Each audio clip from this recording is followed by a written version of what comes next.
y por eso también.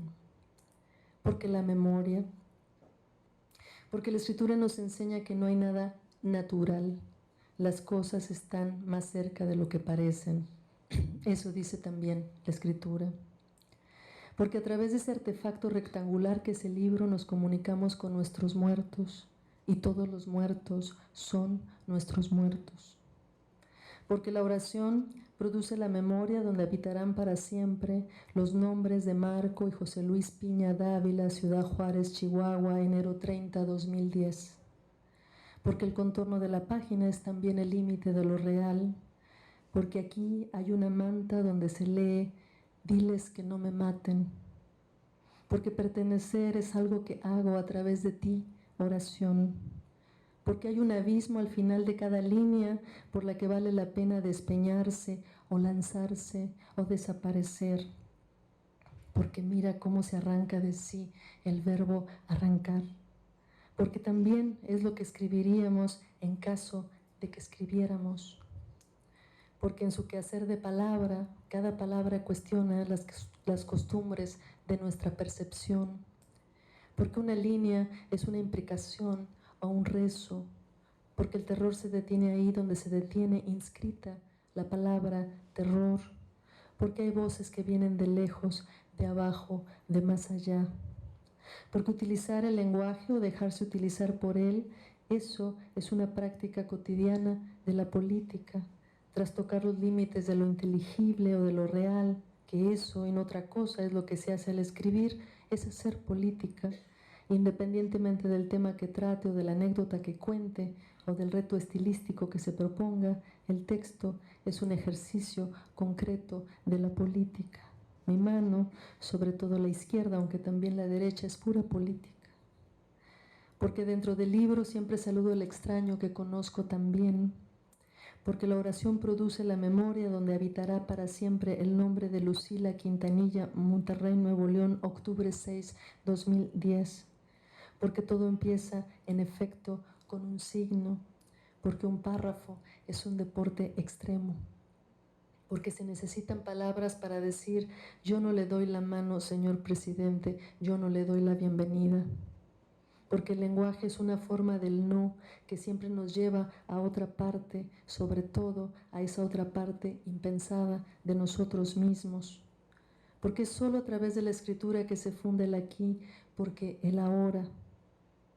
Porque mientras la violencia invade y adquiere formas inauditas, la lengua contemporánea tiene una dificultad para darle nombres plausibles. Martín y Brian Almanza, Nuevo Laredo, Reynosa, Matamoros, abril 2010. Porque en el rectángulo de la página me alimento y sueño y me zambullo y muero, porque ahí también renazco y renacemos.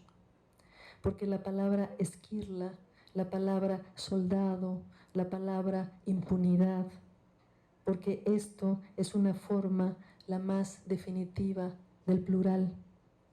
Porque aquí hay una manta donde está la historia de la mujer que elabora flores de papel para llevarla al cementerio cada fin de mes, esperando la justicia, combinando a la justicia.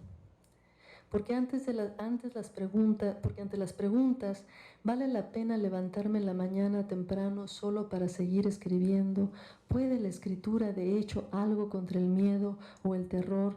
¿Desde cuándo una página ha detenido una bala? ¿Ha utilizado alguien un libro como un escudo sobre el pecho justo, sobre el corazón? ¿Hay una zona protegida de alguna manera invencible alrededor de un texto? ¿Es posible, por no decir deseable, empuñar o blandir o alzar una palabra? Mi respuesta sigue siendo sí. Porque sí es una palabra diminuta y sagrada y salvaje al mismo tiempo. Porque francamente no sé hacer otra cosa. Porque aquí hay una manta donde se lee: somos un país en duelo. Porque dentro de estas palabras siguen palpitando los nombres de los 41 niños que murieron en la guardería ABC en Hermosillo, Sonora, 2009. Porque Ayotzinapa. Porque a diferencia de los así llamados hechos alternativos que solo admiten una lectura y una ejecución, la escritura abre el espacio para que alguien para que nosotros preguntemos por la verdad, cuidemos a la verdad y habitemos en la verdad. ¿Por qué qué? Y porque sí.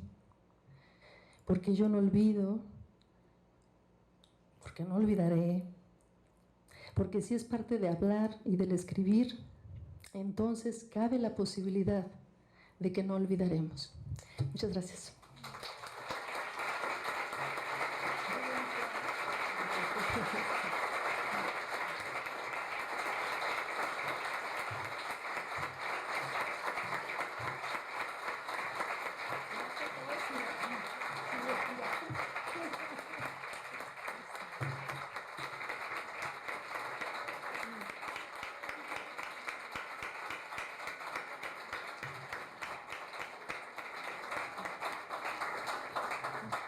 Muchas gracias, Cristina. Creo que es necesario continuar aquí, a pesar de que me siento estrujada por todo esto que he escuchado con tanta valentía, con tanta inteligencia, con tanta lógica y razón. Y bueno, estamos aquí para discutir, para hacernos preguntas, para dialogar con Cristina y entre nosotros también. Y es por eso que les invito a hacer preguntas a Cristina, a Silvia, quienes están en la mesa, preguntas concretas, que no divaguen demasiado, y sobre todo preguntas, comentarios breves si quieren, pero preguntas. Sí. Ahí va para allá el micrófono.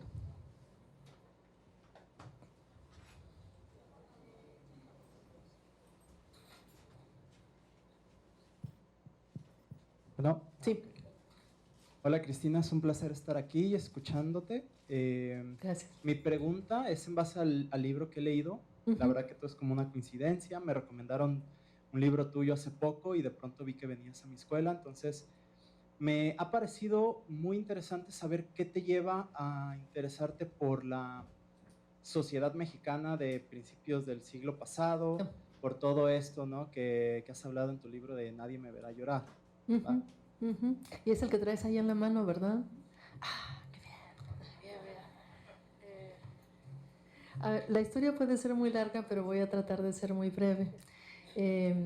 Y como traté de exponer aquí en este escrito, me interesa mucho el explorar una forma de la escritura que no olvide nunca, que siempre tenga presente y vuelva transparente esta serie de deudas que tenemos los que escribimos libros con todos los practicantes del lenguaje en nuestras comunidades.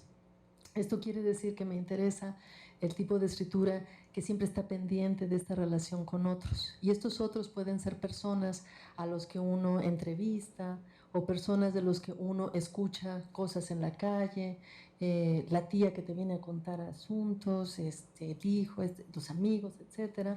O estos otros pueden ser documentos en un archivo que se prestan a ser leídos de manera distinta, o pueden ser autores que uno sigue y admira y a los que les gusta a los que uno quisiera hacerle más preguntas, ¿no?